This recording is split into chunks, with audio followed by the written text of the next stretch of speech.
Attention, please. For once, the microphone is working. I didn't expect that. It always works. I just forget to turn it on. So I'm Lynn to Nino. I've been organizing these tripods once a month for, we don't know how long, forever, at least 5 years.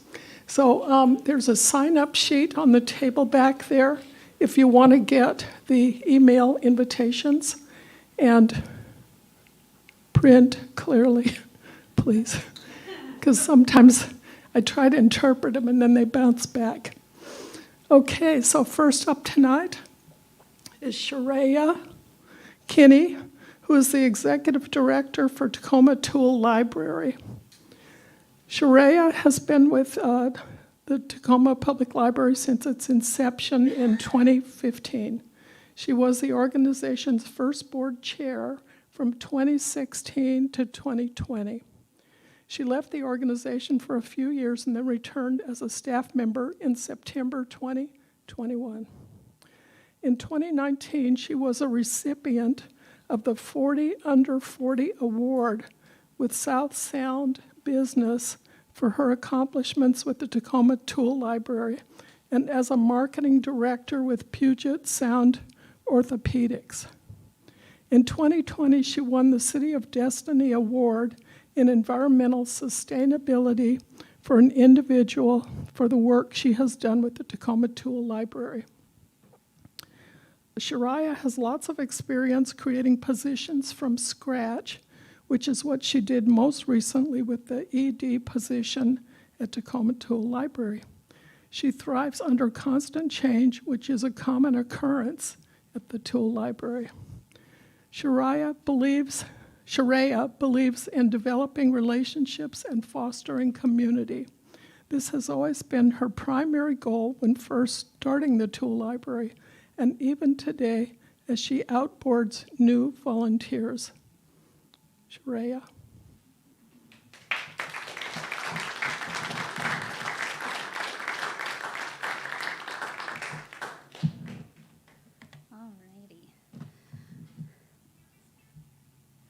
Okay, well, thank you for having me here tonight, everyone.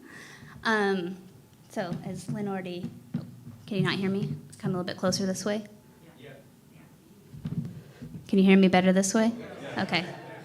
I always have a hard time with microphones. I either am not close enough or too far away or whatever, so thank you. So Tacoma Tool Library, we've been open for almost 10 years now, and we work just like a public library, but with tools instead of books. We have over, as you can see up here, 3,000 tools, which I'll update on that later. It's a lot more than that now. But the way that we work is that anyone can be a member of the Tool Library. So the main requirement is you must be 18 years or older. You don't have to live in Tacoma. We serve Pierce County, even into King County, Kitsap County. You can live anywhere. And being a member gives you access to the tools and then allows you to check them out for 2 weeks at a time. Membership is a donation. It is not required. We suggest $60 for the year, but you don't need to pay that. It's not required. We are all about low-cost access to shared tools. So we want people to be able to have access to the tools. We are not as concerned about the donation portion. We get grants and other funding as well.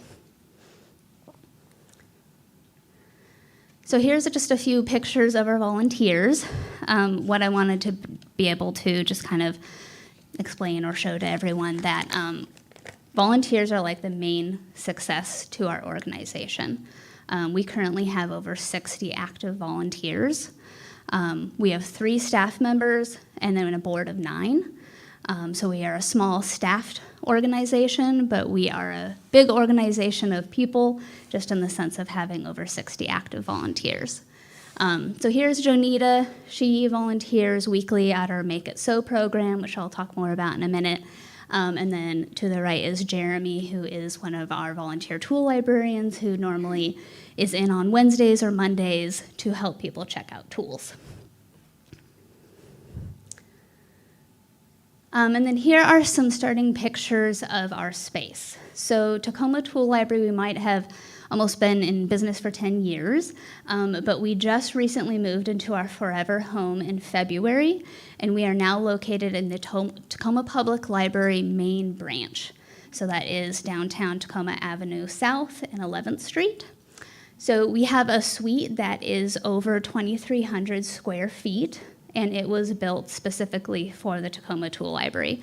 We were fortunate to be a part of the renovation process, and we were able to say things like, we want a garage, we want an office, we want to have drop-down outlets, just different things like that to like really make it useful for the tool library. So these are two of our entrances, just to get an idea of what it looks like. And then that is an outdoor entrance, and then we also have a garage door. So this was just something that was very important to us because we have really large tools. And so for those large tools to be able to easily get into members' cars, we wanted to have a big door, as well as that garage door opens straight up to the alley, so you can literally park 5 feet away from that alley, or sorry, from the garage door in the alley. And I did take some pictures of our tools because sometimes it's just easier to understand what we have. Sometimes when I say tool library, people are like, screwdrivers? And I'm like, no. Extension ladders, shop vacs, compound miter saws, like big stuff. So here's a shelf of saws, circular saws, jigsaws, also a shelf of drills, hammer drills, corded drills, and then also some sanders, nailers, roofing nailers. We have drill presses, take-home drill presses. We have compound miter saws, and then down below is one table saw. But we have like 6 different tabletop saws. We also have, I think, 3 or 4 now table saws that are on wheels that you can wheel out, and then they expand into a table. And then we also have probably about 50% of our inventory are garden tools. So we have lots of long-handled garden tools, from rakes and shovels and weeders. We even have like the weasels. Sorry, I was trying to think. I can't think of what that tool is called right now. Wheelbarrows. We have all kinds of axes and sledgehammers, so lots of different long-handled tools as well as smaller hand tools for gardening. And we have lots of electric garden tools. So we don't use any gas-powered tools, but we have electric. So edgers, string trimmers, hedgers, lawnmowers, blowers and vacuums, as well as these are electric cultivators. We currently have a grant with Department of Ecology where we have purchased for the first time ever brand new tools, which are we have 4 electric cultivators that we just purchased. So that was just to give you kind of an idea of the different tools that we have. These are kind of our main stats, and as you can see, we actually have over 3,600 tools in our inventory right now. So when we opened in February at the public library, we were around 3,000 tools. So in, I don't know what, we're October now, so in an 8th month time, we have added 660 tools to our inventory, which is a lot of tools to add in that short amount of time. We are also at 1,189 active members, which should just give you an idea. Since we opened in February, that is a 50% membership growth. We have grown a lot since we reopened. We have almost done 50,000 loans, and some numbers I didn't put on here, but what we track monthly is the number of users or members that are using the library, the tool library in a month, as well as the number of tools that are checked out in a month. And those numbers have increased by over 100% since we opened in February. So these are just numbers I wanted to show out there to just be like, we are busy. So our top 3 programs I will first go over, but our first one is tool lending. So we do tool lending on Mondays and Wednesdays in the evening, and then Saturdays in the morning. So this is when members can make tool reservations, pick up their tools, come by the library, browse, get their tools. Anyone can come in to become a member. It's just those are our hours that people can come into the tool library. And this is go back. This is a volunteer, Jenna, who she mainly does cataloging, so adding tools to our system. And she is holding a tool that is numbered 15,000. Doesn't mean we have 15,000 in our inventory. I think we started at 10,000, or I don't remember what number we started at. But it was just a very woohoo, we're at a big number. And then this is just a longtime member in the new space, so you can kind of see a lot of the hand tools hanging up, but just checking out a hand truck, and I think that's a Dremel. And then this is a longtime volunteer. This is Chris. He does a lot of fixing in the tool library. So he is currently looking at a mortiser. But this is our maintenance area. So we do tons and tons of maintenance in the tool library. All of our tools are donated, so we look at everything, make sure that they're working properly before we put them in inventory. And then one of our weekly programs is Fix It Nights, to get basically anything fixed for free. Lamps of February, once we moved into the library, we have fixed 338 items so far. So that is 338 items that would have been in the landfill and are not because we fixed them. And this is a picture of a volunteer with a patron who got their lamp fixed. And this is a longtime volunteer, Gary. He mainly does electrical type work, but looks like he's holding a cord. I don't know, picture of him at Fix It Night. And then our other weekly program is Make It So. So this is every single Tuesday. Once again, free program, open to the public. This is where we have usually push out 17 plus sewing machines, where people can come in, do sewing projects. Fabric is free, accessories are free. And then 2 times a month, we teach people how to use sewing machines. So this is a picture of Jillian, a volunteer instructor, who is teaching for people how to use a sewing machine. And since we reopened in February, we have taught 96 people how to use a sewing machine. And this is a picture of, so we have projects prepared that people can work on, or people can come in and use the patterns that we have available for free and the fabric available.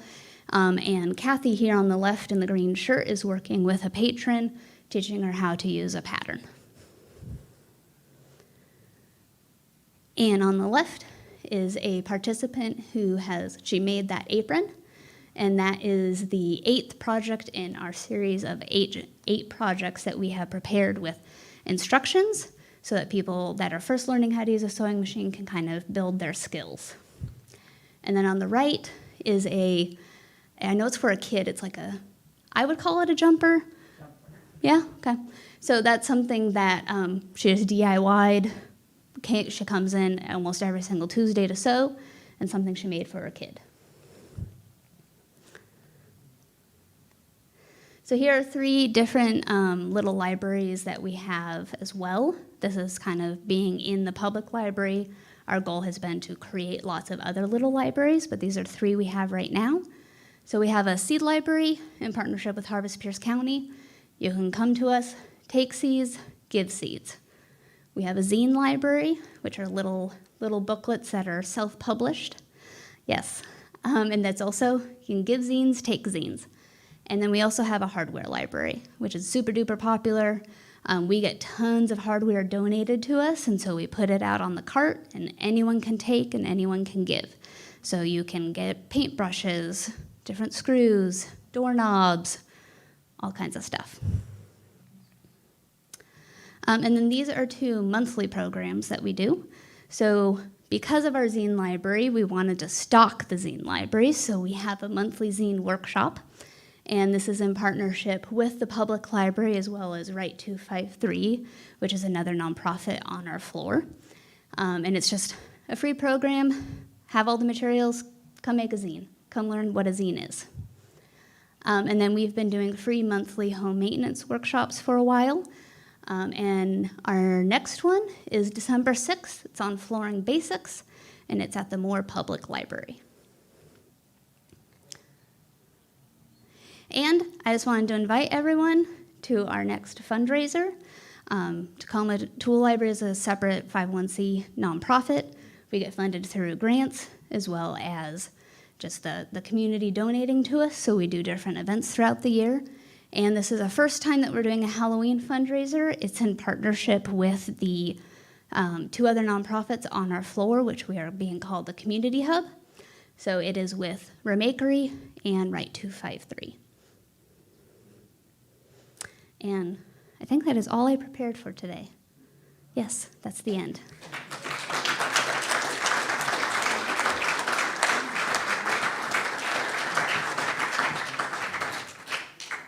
And if you have questions, Lynn has a microphone. If you want to raise your hand, she will come by with the microphone.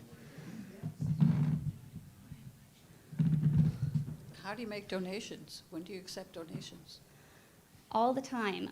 If you are for monetary donations on our website, tacomatoolllibrary.org, you can go to the donate page and then make a donation online through the donate page. Is probably the easiest, always open.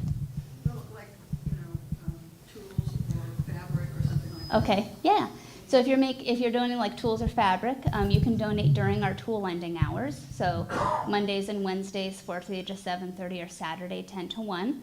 Just come by the tool library and drop it off. We'll always have tool librarians there to take it. The only thing we don't take is gas-powered stuff or liquids. Otherwise, if you got a box of random garage-oriented hardware and tools, we'll take it, we'll sort it. Yep. Hi. For the Fix-It Night, what happens if you have a project that takes longer than however long the Fix-It Night is? I mean, do you keep bringing it back then? Yeah. So we always try to say that we would like an item to be fixed in 15 to 20-ish minutes, but if it takes more time, fixer volunteers will spend more time. If at the end you still have more work to be done, as long as the fixer volunteer is willing to work with you, sometimes you could leave it with them, and that is totally on them, not on the tool library. Or if they say, hey, we need you to go get a part and then bring it back, that happens a lot. I fix sewing machines, and a lot of times if it's a sewing machine that I'm like, I'm gonna have to take this whole thing apart, it's gonna take way more time. What I'll do is I'll say, if you're comfortable with leaving it with me, I will take it home, I will fix it, and then I'll call you to let you know when it's available. So that is a individual volunteer thing. Tacoma Tool Library does not keep stuff. We don't do that because of liability, but if the fixer volunteer is able, we will do it for longer, fix it for longer. Yeah. I have a chair that needs fixing, and I want to know, I'd like to bring it in, and do I need to do I need to call ahead, or can I just walk in with it? You can just walk in with it. On our website, we do have an RSVP form if you want to fill it out. What that does is if you fill out the RSVP form and you say, like, this is what it is and this is what I think is wrong, Okay. if it is something specialized, it would help us to prepare. Great. But for a chair, I don't think there's anything we would need to prepare on. It's more of like if you had a laptop, Yeah. we would need to know. Okay, Yeah. Thank you.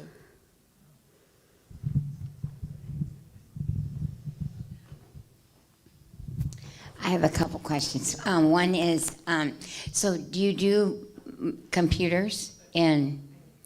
Yeah, so we can work on computers. Definitely we say fill out the RSVP form, let us know what you're looking for, because also we do not always have a volunteer with that expertise at every Fix-It Night. And so if we know you have something, then we can contact that volunteer and ask them to come. Also, if it's a cell phone, you would need to provide the parts, because a lot of times with the screen, we are not going to have that supply. Okay. But I know it's different. And I just want to say, I've been to the tool library and I've donated sewing machines, and they'll take material and patterns, anything to do with sewing. So it's not just the machines, but I work in an elderly facility, and I've had so many people don't know what to do with their sewing machines, and so I donate sewing machines. So thank you, and thank you for your service. It's wonderful. Thank you.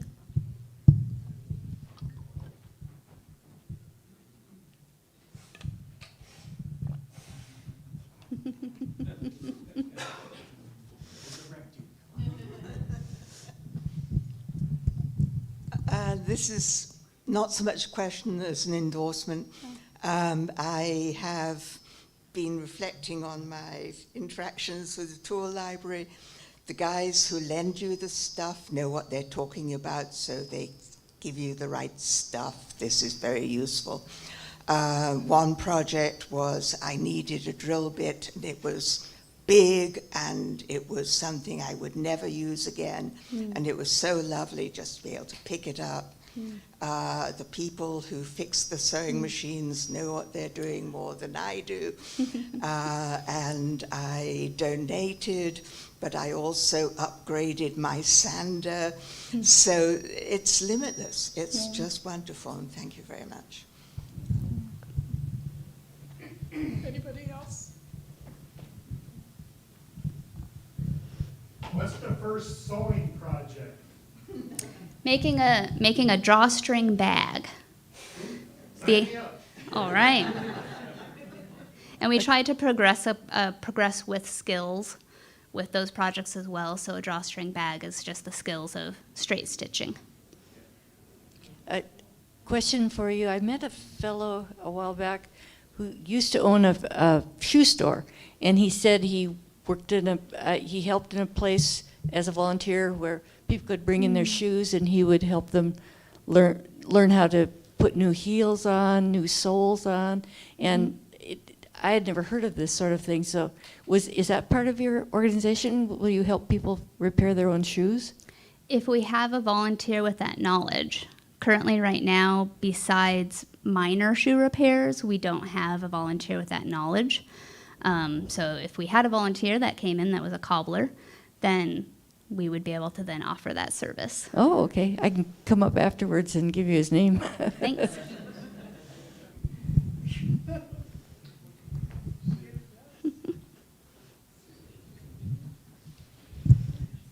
So you're the whole reason why I came to this talk tonight, was to hear what you said. And Thank you. all I can say is, wow. I can only applaud one time, but I want to applaud after like every single program you introduced and talked about. And I think it's great. So thanks for all you're doing. I think it's just fascinating, and it's pretty darn cool. So thank you. Thank you.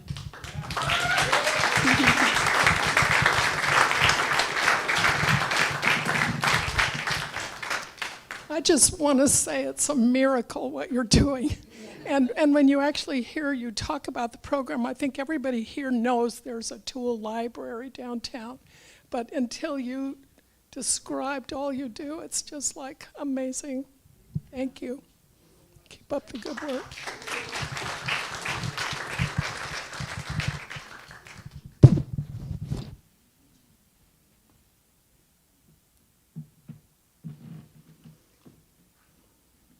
By the way, if you haven't already done it, turn off your cell phone. And this crowd is really good because I think I've only heard a cell phone go off once in all these years.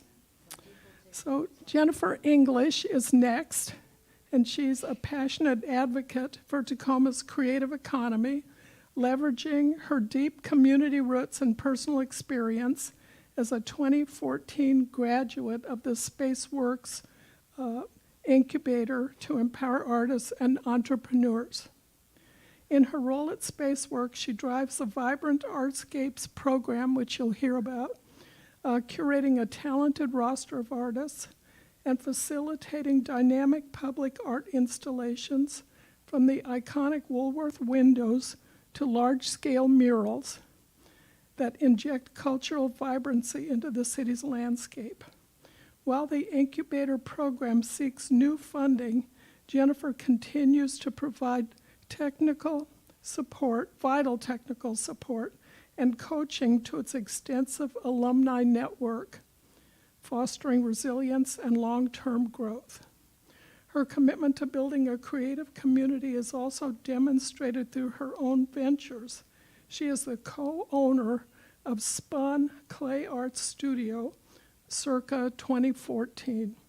A former vice president of the Hilltop Business Association, Jennifer holds a graphic design degree and has studied Asian culture and art. Boy, the talent we have here, it's great. She believes collaboration is key to limiting barriers, ensuring everyone has the opportunity to share their passion with the world. Jennifer.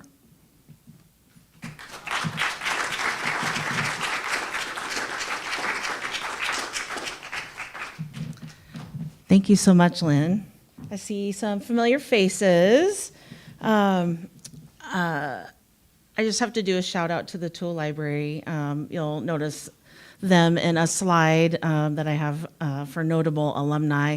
And I'm sure you're going to notice or recognize a lot of familiar businesses, faces, and artwork as I get going.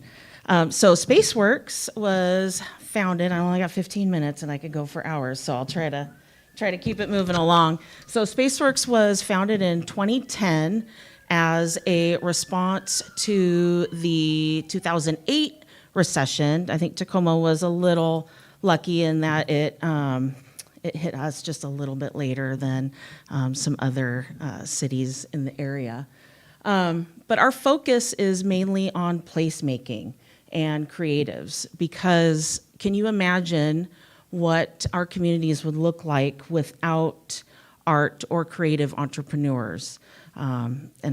Creative entrepreneurs can mean a huge group of people, because if I ask you what creative means to you, is going to be different than you and you and you and you. We're all going to get different answers of what creative means, and I'm not here to tell you what it means either. So our focus is creative placemaking, so that we live in a culturally vibrant and economically strong community. Fun fact, Washington State is the #1 state in the nation with the highest contribution to our GDP from the creative economy. It's not the highest, but as far as creative economy in other states go, Washington State is the highest. However, we are one of the lowest that contributes to the creative economy. I think it's like the average is like $2 and something for every billion or whatever. Ours is like 42 cents. So that's just something interesting. We have 4 filters to the work that we do. We center on creative placemaking. We connect talent to opportunity. We're all about providing resources, opportunities to our creatives. We stay nimble, but maintain long relationships. We have alumni now, what is it, it's 2025? We have alumni that are 13, 14 years old. They can still pick up the phone if they're having an issue or need help and get that with us. And then we share the tools to enable others. I guess I segued into that one pretty good. That's me in the front. This is 2013, 2014. This is the very first interaction I had with Spaceworks.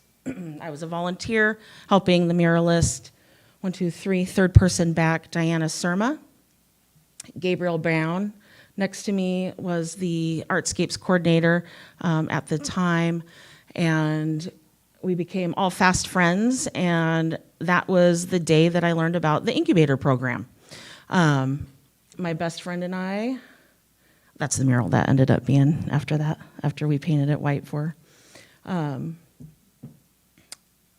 Well, I'll get to my story, but I wanted to just touch on that was the first moment that I met Spaceworks through volunteering for the Artscapes program, and then it led to, I'm full circle now. I get to be here and talking to you all.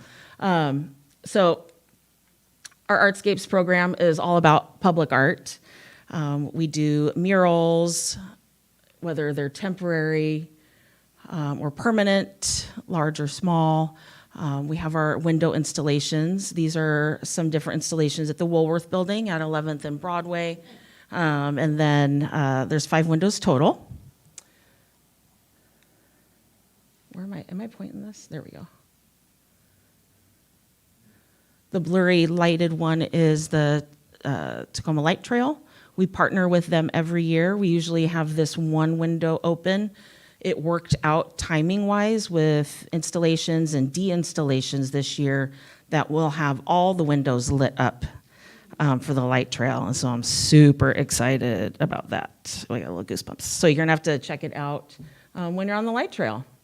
These are just some other artists, installations, so folks can show existing work, or they can create something site-specific for the window. All the windows are different. There's one window I barely fit in because it's so narrow and long.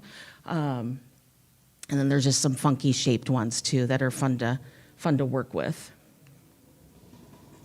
This is one of our newest installations by Tori Fields, Cumulus Incantations. And then during lockdown, you may remember that a lot of businesses put plywood up over their windows because they weren't sure how long they were going to be gone. And just to be safe, they boarded everything up.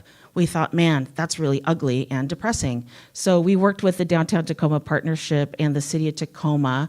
That means they gave us money so that we could develop the Rapid Mural Program, where we had an artist roster of different artists that were willing to come up with simplified designs so it was speedy and cost effective for us. So I think at that time it was about $300 a panel that we would pay the artists. And the point is that they're not out there spending a bunch of time, because we advocate for livable wages for artists and creatives.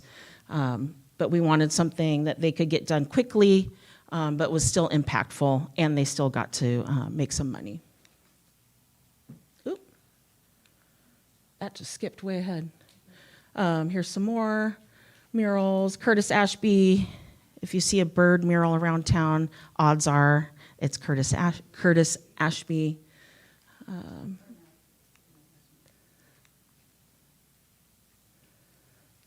Speak Thunder Berry, Peter Boom. And then down here, the RBG mural.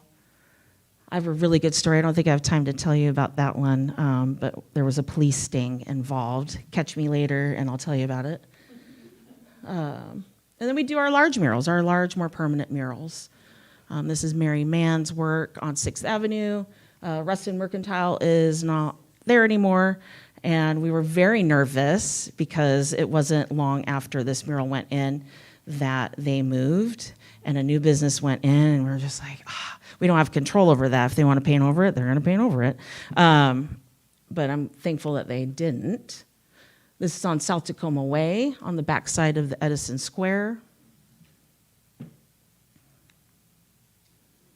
We also offer public art training. It's really hard to get into public art if you're not already in public art. It's almost like that, that job listing where it's like, entry level, but we want 30 years of experience. That's sort of how public art works. They want to know that you know what you're doing. You're working, on a sidewalk or on a public space. There's a lot that goes into that. Do you need a permit? Is it a mural? Is it a sculpture? Are people going to climb on it? All of these things you have to think about. And so we offer that training. Oh man, I got itchy trigger finger or something. Here we go. Ooh. So last summer, we partnered with the City of Tacoma to execute a public art training program. And we had temporary pieces that all of the participants were able to apply for. So they had to, were able to go through a whole application process to understand that. And these are some of those. Well, they're all of them. Liz Morrow, this is still up. It's a kind of a welcome to McKinley Hill. All of this is part of the McKinley Hill redevelopment.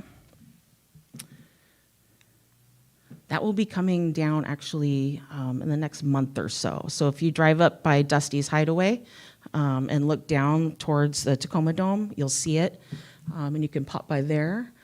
Carlos Aguilar, he did a mural on the Verlo playfield, so that is, if you're going up McKinley, and just keep going up, you'll pass the Verlo playfield. I was thinking you need to collaborate here with it, yeah. Katrina Van Strijn, who is an art therapist and incubator alumni, you'll know what the incubator is in just a minute, created this little free zine library that's outside of Lux Coffee off of McKinley. Super vibrant and fun. And then Ricky did a mural panel on the Oakland High School fence that actually faces the fire department. And so with our public art training program, we talk a lot about community engagement. We don't want to be out there just putting up whatever for whatever. We want to make sure that the community wants it, and that it's, you know, a way or a voice to give the community through artistic expression. So he met with the firefighters, and they have this, I don't know if you could tell, this chain around the Dalmatian. It's an owl. That's their logo. They have it's called the Night Owls. And this was actually, you know, Ricky is well known as an artist, so public art training, I don't know, why does he need public art training?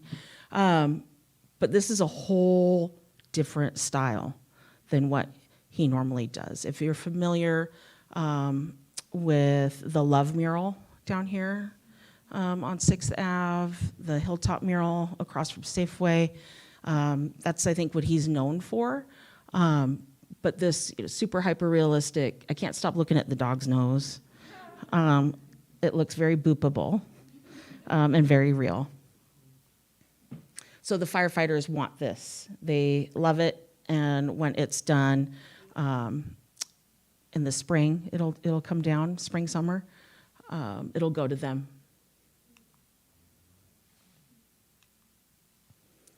And Delaney Saul did banners, light pole banners. These aren't up yet. They're, as far as I know, they're at the printer, and so very soon they will be up throughout the entire McKinley Hill Business District. That's not my phone. She went around and interviewed business owners, community members, and then came up with these designs that will be printed on banners and hung up around the business district. Ooh, I did a thing this summer. We did a mural fest at the downtown Tacoma block party. I kind of wedged my way in there and said, I want to do this thing. And we're partners with Downtown Tacoma Partnership, and they said, okay, cool. And so we posted up in front of the Woolworth windows. I paid 5 artists $1,000 for the day and provided them with the boards, and this is the toll booth gallery, and had them live paint all day. And it was awesome. And I'm using that as a proof of concept to make a much larger mural fest, and hopefully it can become its own standalone event with like 50 artists all painting, and a good time. Oh, Mayor Woodards, I'm showing the mayor, telling her all about the artists. Here are some of the other artists, Jillian Nordland.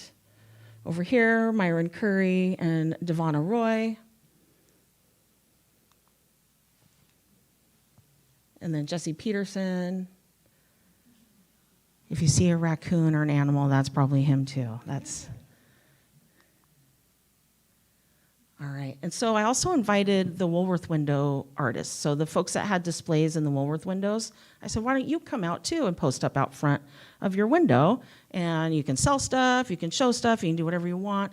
And so we had Mark Monlux there with his movie posters, movie art. Casey Monk and her friend. Right 253. We also hold a spot every spring for them to showcase the steamroller prints from Waze Goose that year. So that's kind of a same thing with the light trail. We hold a spot for them. We hold a spot for Right 253. Oh, I picked the wrong clicker, y'all. And then Tiffany Hammonds was there.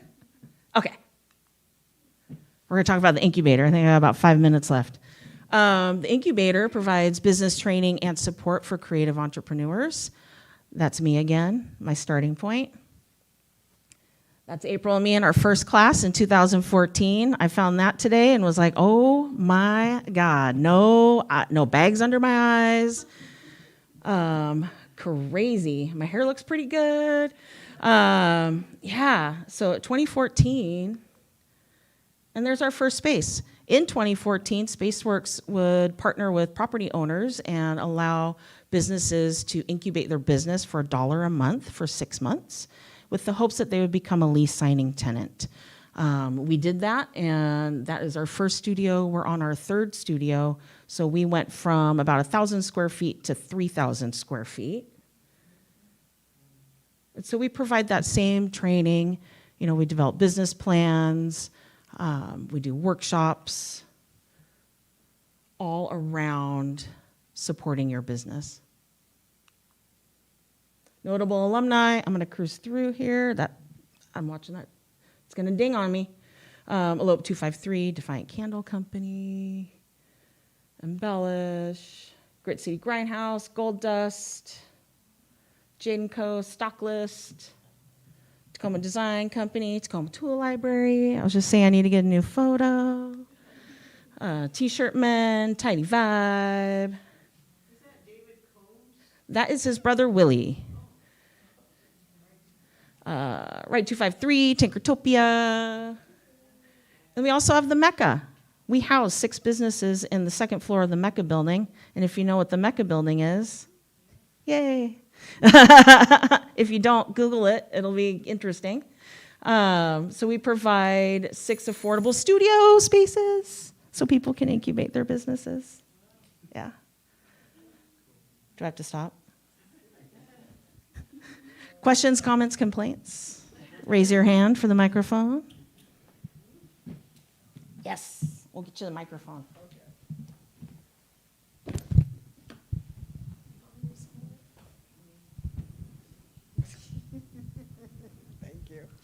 I was curious about, I had to write my notes. Yeah. The public art training, how do you get access to that? And, yeah. So it's usually based on funding.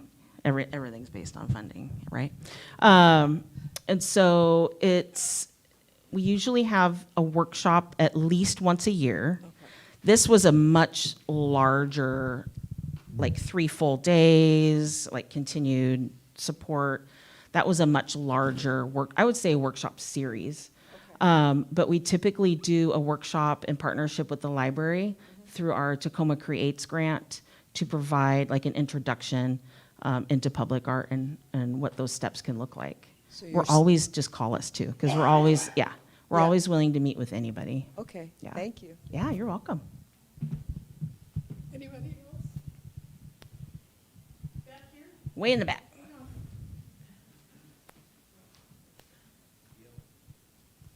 I was like, do I have to stop?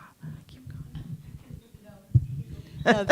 This is a compliment. As I drive around the city, I just see more and more murals, and it absolutely delights me.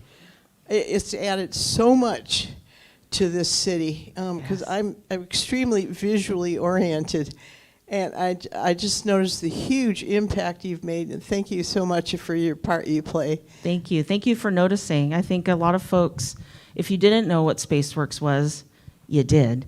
You just didn't know it. Because so many murals around town are done either just directly through us or through partnerships with the city, Pierce Transit, private business owners, everybody. I think Hayes? Hi. So does Spaceworks do ghost signs? Do we do ghost signs? Do you rehabilitate old, faded ghost signs? We could. We have not been asked to do that. We could. So we're a matchmaker a lot of the times, right? So if, Hayes, you got a ghost mural, and for those that don't know, ghost murals like the Harmon building, you can see the old advertisement on there, we would find an artist that would match that style and would be up for doing that. Yeah.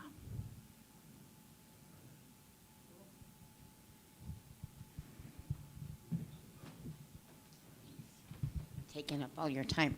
But I am just so interested in some of the stories and the connections of the buildings that are actually built here.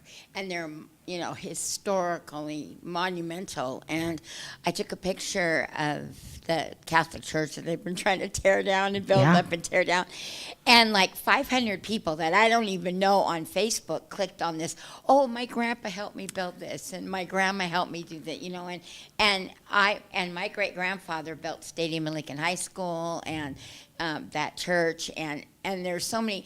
But the stories that go behind those buildings, the bricks that are in these old buildings that are in Tacoma, were actually modeled and made from the jail clients of the people that needed jobs and training, and when they were in jail in the 20s, the 30s. And so they handmade all these bricks, and it was from Tacoma.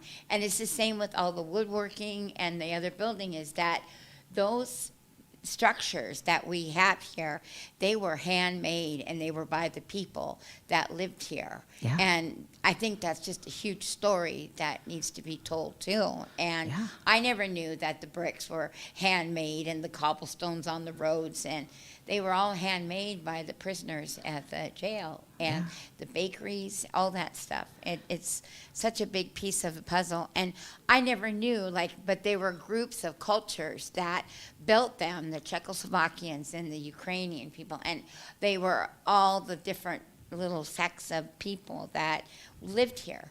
And they pulled their skill together, and they built something, and they made something, and they put their help into this country, this city that we live in. But anyway, I just wanted to tell you that. Thanks. That's you actually bring up a really good point and something timely, because Tacoma used to be a huge manufacturing where, you know, I'm building this thing and I could go across the street to get a part, and I could go down the street to get the other part for it. They helped each other, and we're actually bringing that back with a manufacturing incubator in partnership with the Manufacturing Industrial Council, because a lot of creators are makers, right?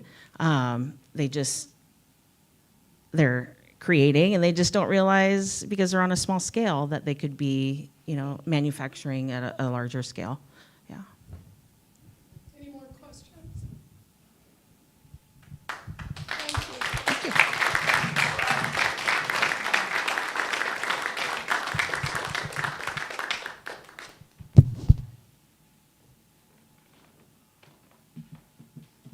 So before we introduce our last speaker, I want to tell you a little story. When I first moved to Tacoma, I got one of those Woolworth windows as an artist. And I set up a pretend TV, and I put all the concrete animals I had made in that Woolworth's window. What is that, Commerce Street? The big window. And so I had all these animals sitting there watching this pretend TV. And I put my name and my phone number in the window, and somebody called me and said, I want to buy that Scotty dog. So I said, you know, I don't normally deliver work, but because I'm so new in Tacoma and I need to learn how to get around, I'm willing to bring it to you. Where are you? And he said, well, I'm in the Tide Flats at the paper making company. So I drive there, and I'm told ahead of time there's a parking lot that you have to park in, and that somebody will be standing in the door. Don't get out of your car until you see the person standing in the door. So I drive to the lot, and there's a little booth with a man in it, and I roll my window down, and he hands me a package, earmuffs, respirator, goggles, and he goes, here's your kit. And I go, okay, what do I know? So I drive to the parking spot that he directs me to, and I put all this stuff on. And I get out of the car, and I got the Scotty dog under my arm, And there is a person standing at the door, and they are falling on the floor laughing. Nobody told me it was for an emergency. Okay. Next. Next is Claudia Riedener, born and raised in Switzerland, moved to Tacoma, it says here 25 years ago, but it's probably 28 years now. Besides being a ceramic tile maker and potter, Claudia has an associate degree in horticulture from Trenton College and used to work at the Chicago Botanic Garden as a propagator and nursery grower, the Seymour Conservatory, and Lakewold Gardens. Her love for plants started very early. She now grows many flowers in the central Tacoma garden she created for over 2 decades ago. However, tonight she'll be talking about her tile work, her celebrated tile work, that are large-scale pieces with very intricate ways of fitting together. Claudia?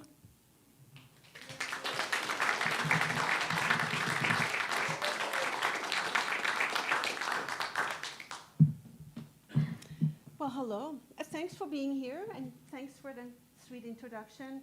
And oh boy, 2 tough acts to follow, you guys. Congratulations, really nice work. So now we're going to something very different. Microphone. Yeah. Is this better? Thank you. Now we're going to something different. We are going actually to a maker space. So I make tiles, like manufacturing, like you said, on a very small scale, but it's made with art in mind. And so this is just one fireplace I created last year, and I want to walk you through, because it was very new and different for me to create tiles instead of just squares. It was much more intricate and complicated. So I got approached by a Seattle designer. His name is Keith Miller, and as I learned afterwards, he's pretty famous, and he's gotten all kinds of awards and done all kinds of really fun work.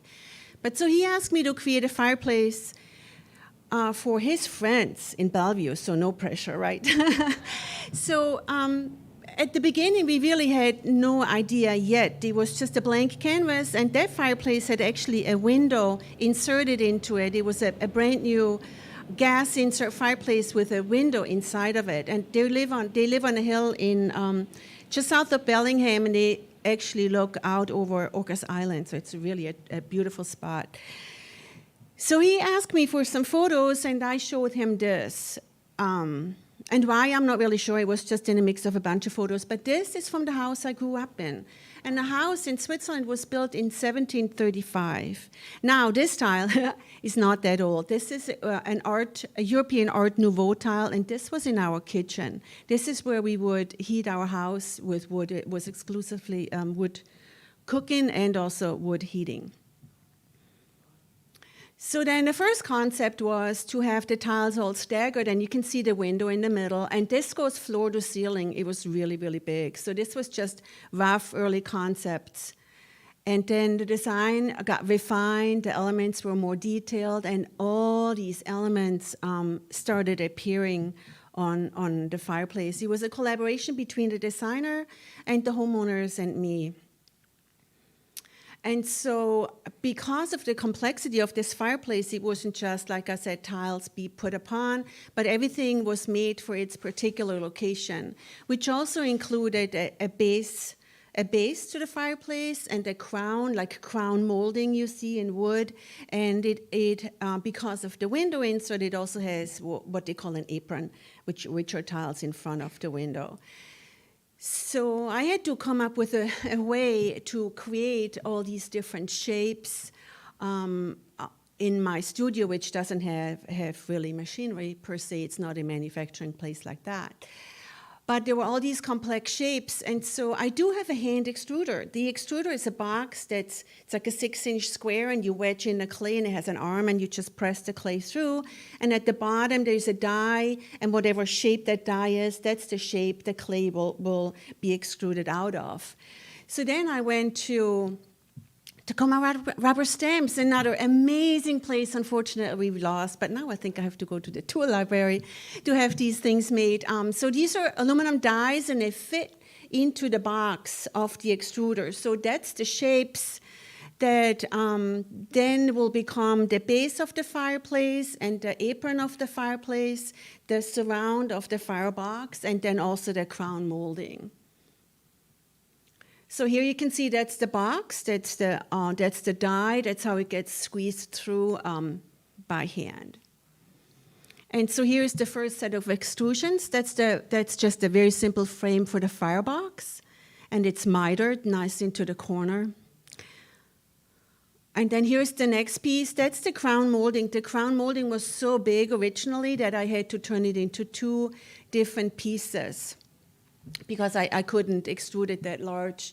So the top piece and the second piece, they stand on top of each other. And this is the left and the right corner. These are pieces I extruded, and then I mitered them together to make one contiguous corner. But of course, they didn't want it simple. They wanted design elements on it. So I created these little, what are called sprigs, and the sprig is just a tiny bit of clay that you create in a little mold, usually from clay as well, and then you fill it with clay, and as it comes out, you have a positive little bit. And then you attach it to the clay. That's called sprigging. And so here you see elements go on, and this was inspired by a piece of trim the woman had seen in Portugal, and it was wood carving, and she asked me to recreate that, and I'm like, whoa, that's a bit of an ask. So then I ended up doing it all by hand, and it turned out pretty fun. So here's the full crown, not the entire piece, but these are the 2 pieces that go together. So it's really formal on the left and also formal on the right, but in the middle, the branches just kind of become loose and become more natural. Here you can see the details on how it was applied. And then the second part, or this part, is the base, and the base was also simply to begin with. And again, the quarter I mitered, but you can see it's really pretty sharp. And that's at the base of the fireplace where you likely walk by a lot. Also, the fireplace had 2 deck doors on either side. So I wanted to be sure that this was really comfortable and that you wouldn't bump it with a vacuum cleaner and whatnot. So you can see I rounded it out and I added those lines. And then I flattened the design because this is the design that then was applied. So the tile I showed you in the beginning with the Art Nouveau motif is one of the main elements they pulled. And in the end, you won't be able to really recognize it, but it's all these little waves. I actually copied it directly from those tiles, but then they started becoming wild and kind of doing their own thing. So the main element is lifted straight from the tile from my own house I grew up in, so that was really pretty fun for me. And so this is what's called the apron. Again, just extruded pieces that sit right on the edge of the window. And she had found some elements like that floral element in the middle from a 1880s Art Nouveau French tile. So I lifted that element and translated it onto these tiles. Here, the first load of the crown molding is going into the kiln. That's always a little stressful because that's when a lot of stuff can go wrong. Here is what I said earlier, the little sprigs. So I take an element, I press it into clay, and then I fire the clay, and I end up with these little hollows, negative hollows, that I can fill with clay and create a positive out of it. Little bits, and then you can apply those to the base clay. It doesn't matter if it's a tile or a mug or a plate, whatever you want to use it on. This is the buds of our native black cottonwood before they open. So this is really fun. It looks like a little string of pearls. So another important element for the homeowner was that they wanted brambles. And I'm like, okay, with brambles, do you mean blackberry? And they said yes. And I said, I really don't want to do blackberries. All of us gardeners know that those blackberries are the bane of our existence. And I just couldn't. I didn't want to do it. And she said, well, I really like picking those berries, and it's really important to me. And she broke me down. I really insisted on not doing it, but here they are. So that the brambles are going around all over this fireplace. More brambles. I was not happy about it. At this stage, I still really didn't like it. It's like, I can't believe she's making me do this. So then the two big elements in the front of the fireplace, and you'll see it all in the end, is there's a big, like an old gnarly apple tree on one side and a heron on the other side. So this is the tree, and this is the beginning stages of the tree. And so you can see how the tiles are staggered. They're not directly aligned with each other. They're all staggered, and then they are also bent around a corner. So this took a lot of math and a lot of trial and error and a lot of just getting it done, because if ever you have worked in clay, clay has this memory. So if you make it flat, like I do on a slab roller first, and then you bend it into a shape, it doesn't want to stay that shape. It wants to go back to where it was. So to force it around that right angle on the left, I had to put weights on it on both sides and press down and let it dry that way. So that was a new technique I learned. So then the tree has a lot of leaves, and so I created just a piece of very thin clay, and I put all the leaves on it and cut them out, and that's a good way to make a whole bunch of little intricate things without having to sculpt and mold every single one of them. So I steal straight from nature. And then she also wanted little flowers on the tree. So I made these little flowers. They were actually little embroidery flowers that I pressed into the clay. So I did the same sprigging again, but as you can see, these are tiny little things. So that's the right-hand side. This is the heron. And again, you can see that pattern being formal in the corners and then just running wild all over the place. So it was really playful, and I was really fortunate that they allowed me to be as playful as I wanted to be. So here's the heron, not really a great photo. It's kind of hard to take shots of unfired clay. So he's a very nature-inspired person, and they live kind of right at the edge of the forest. And they actually have Douglas squirrels show up where they are, and they have coyotes, and they showed me about a fox. So they have all these wild animals, and he was really in love with them. So he asked me to do Douglas squirrels. And so I was like, okay, so I sculpted these Douglas squirrels, but then I also knew they had a dog, and that dog's really playful. So I wanted to kind of put that playfulness of the dog to the Douglas squirrel, so you can kind of see how they're kind of playing together, like one of them acts like he's a dog. So they were pretty inspired by that. The eyeballs are really big on purpose.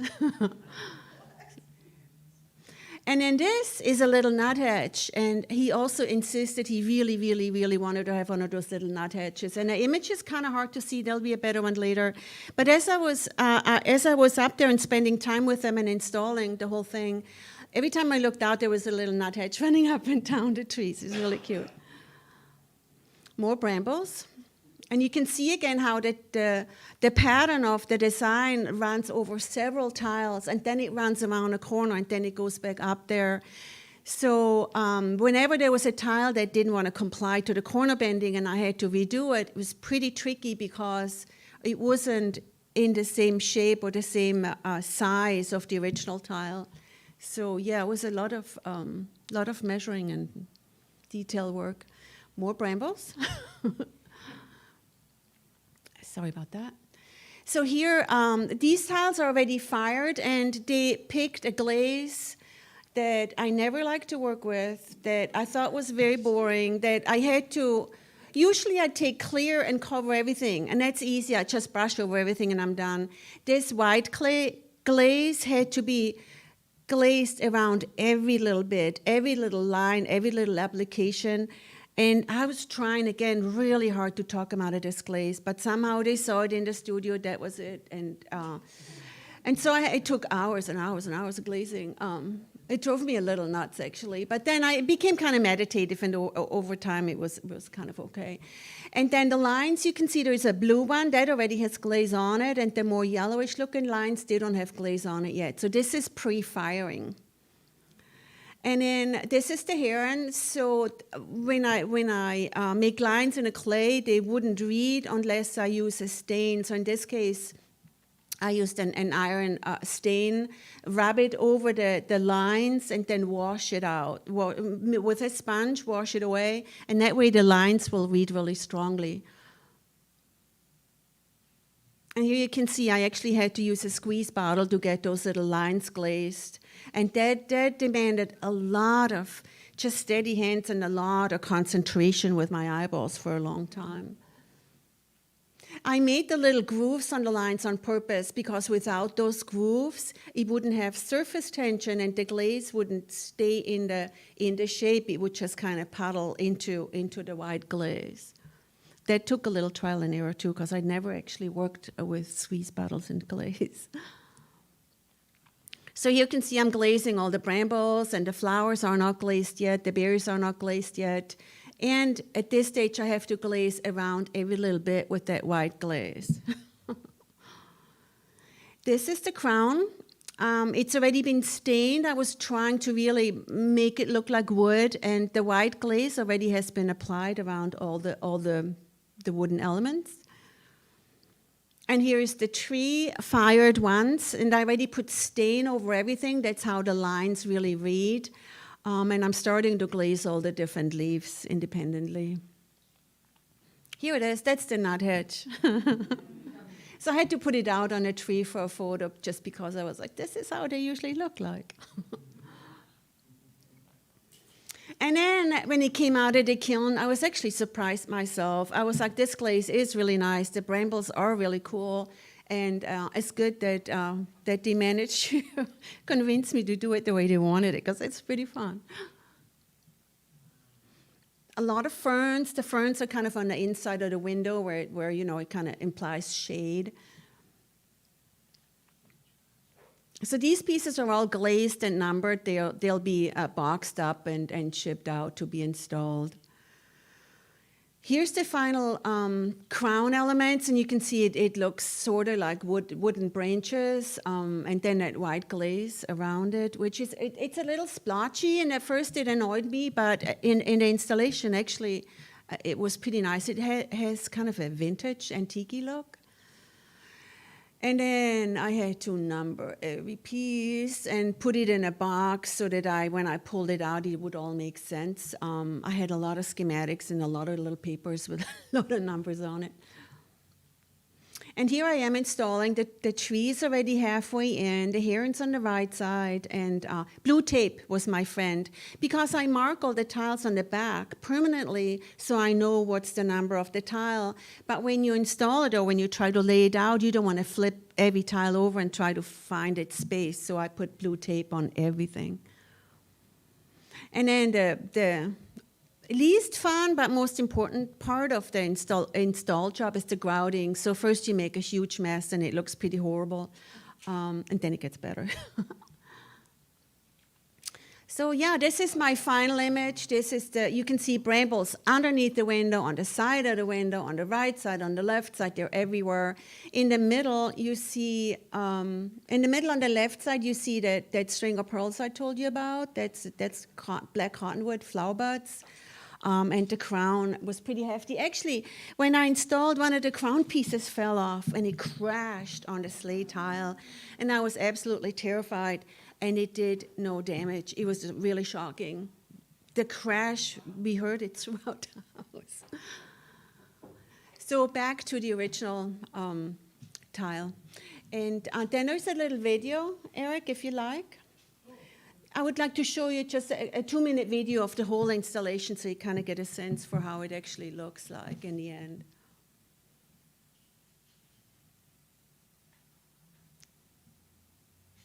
It's just 2 minutes. Am I good on time? Thank you.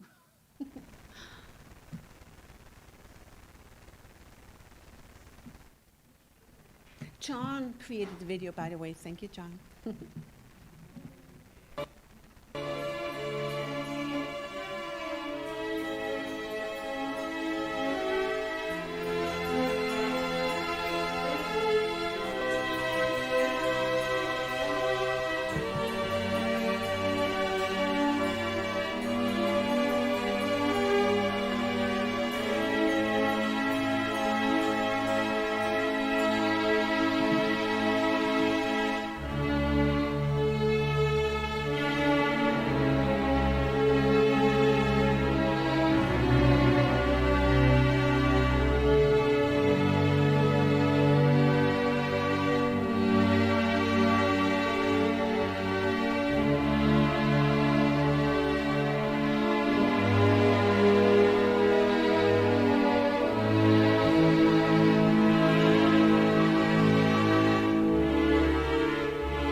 Masterpiece.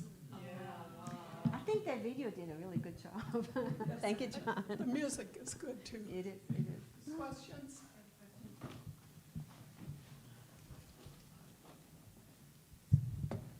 Do you know how many total tiles or pieces were in that entire thing?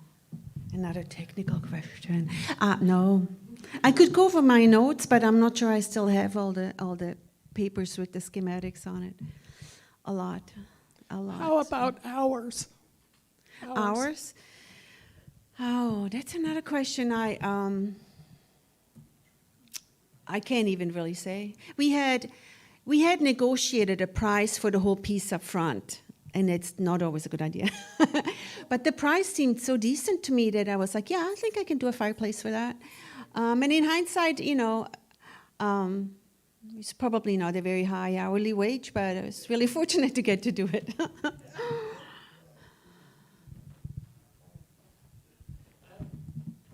So you probably remember how many months you worked on it, or years. The concept started in the spring, and she had it in by right before, between Christmas and New Year. It was all done. It was like one little tile I had to redo, and I mailed to them, and they put it in themselves with instructions.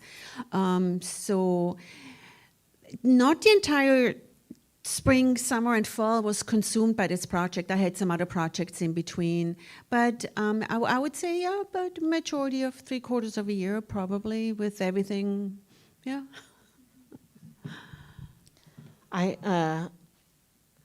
Sorry.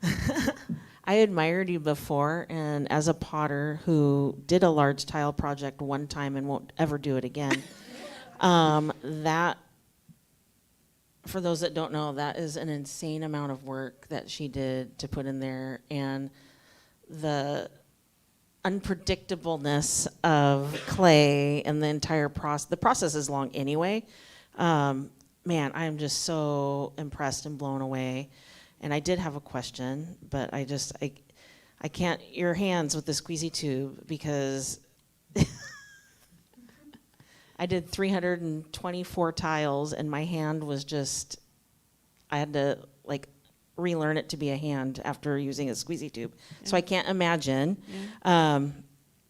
Oh my God, what was my question? What was,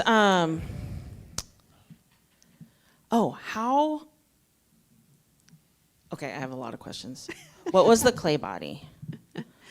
Do you remember what the clay It was body? complicated because I had started everything in extra white. And extra white's a low fire, but I would take it up to mid-range because it was frost-proof and white and you can make big things. The problem with tiles, you make big things, they crack.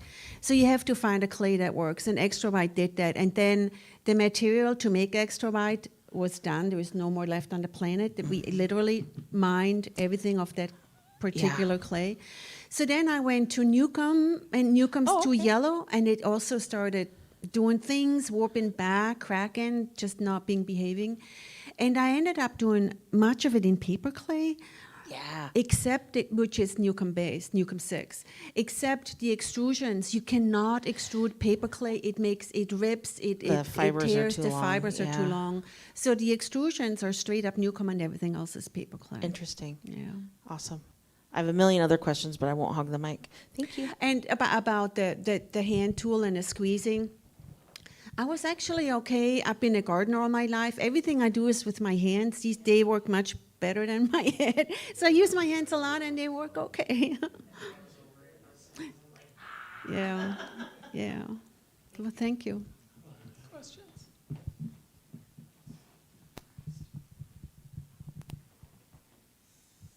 So the price of the piece was pre-negotiated before you began construction. Oh, yeah.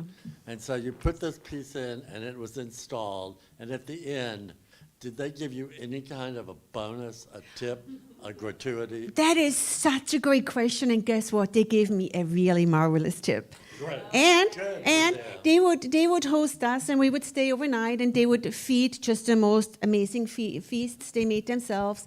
And he was a cocktail maker. So I would not drink anything, of course, when I was working on the install, but after work was done, they would make me these amazing cocktails that were just like, wow, extra bonus. It's so great to know that the art goes into the hands of nice, appreciative people.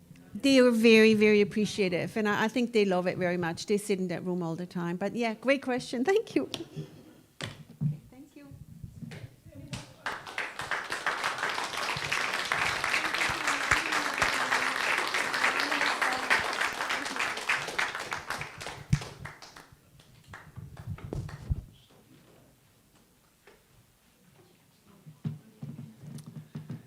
Thanks for coming. Next month, the show will be November 21. That's the third Friday. And I for sure have 2 guests lined up. One of them is Syed Jamal. Does anybody know him? Yes. Okay. Well, he's a mover and shaker in the Tacoma art community. And then Aaron and Abigail of Toolbox Laboratories are cooking up a lot of very interesting projects in Tacoma. And I can't tell you the third person, it's a secret. So, November 21, thanks for coming.